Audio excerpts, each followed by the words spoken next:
Dalawang ayuda ni Paolo Avellino, nagpasaya sa Kim Paulandia. Bakit umabot tayo dito? Kim Chiu, nagulantang sa tato ng fan.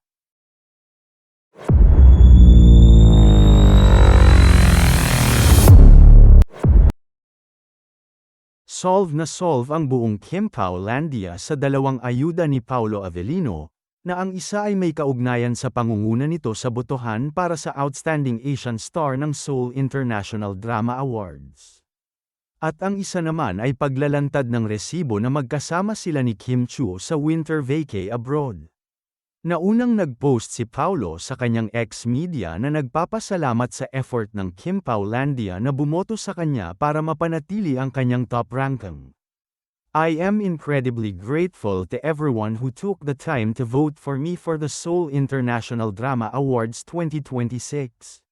Your support humbles me and reminds me how fortunate I am to have such an amazing community behind me. To everyone who went the extra mile to vote for me, thank you so much. Sumunod dito ay ang pagbahagi naman nito sa Discord ng larawan nilang dalawa ni Kim habang nagpapakasaya sa snow. Pare-pareho ang conclusion ng Kim Paulandia na ang pinakatago-tagong larawan na ito ng Kim Pao ay kuha sa Norway noong nakaraang taong holiday season kung saan nanahimik ang kanilang mga lodi. Napawi ang agam-agam ng Kim Paulandia sa paghihintay ng pansin ni Paolo sa kanilang effort sa botohan. Kung saan marami sa kanila ang nagtatanong kung nakikita ba ni Paolo ang sakripisyo nila maipanalo lamang ito. Napalitan naman ito ng tadong saya ng Kim Paulandia sa mensahe ni Paolo at bonus na larawan. Wala pang opisyal na advice ang SDA pero nagsara ang botohan kahapon ng Martes na nangunguna sa listahan si Paolo. Pumangalawa si Kim at pangatlo naman si Ann Curtis.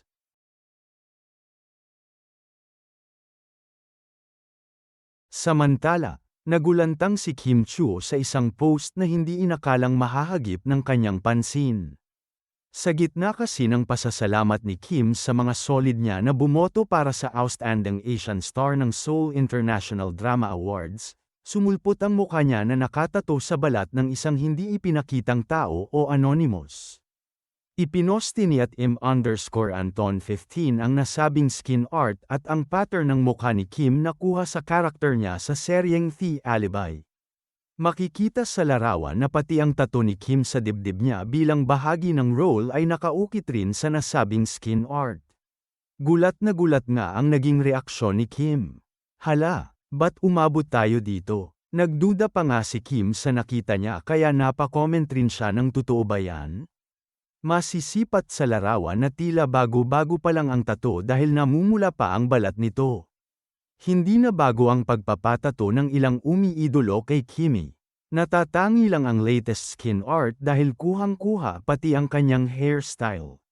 Samantala, binanggit ni Kim si Paolo Avellino sa kanyang thank you para award na kuha ng kasintahan at serye kung saan nominated ang aktor.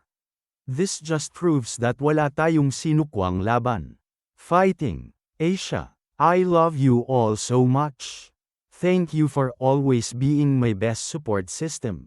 Pinasalamatan din ni Kim ang kanyang solids. To my dearest at Team Kekgo-official family, Kim Mers. Thank you from the bottom of my heart for all your love, time, effort and unwavering support during this year's Seoul Drama Awards. Knowing that we more than doubled the votes from my winning year in 2024 is already something worth celebrating. I'm so proud of you. We may not have taken home the award this time, but your hard work, dedication, and love mean more to me than you know. Maraming salamat sa bawat boto at sa bawat oras na inilaan ninyo.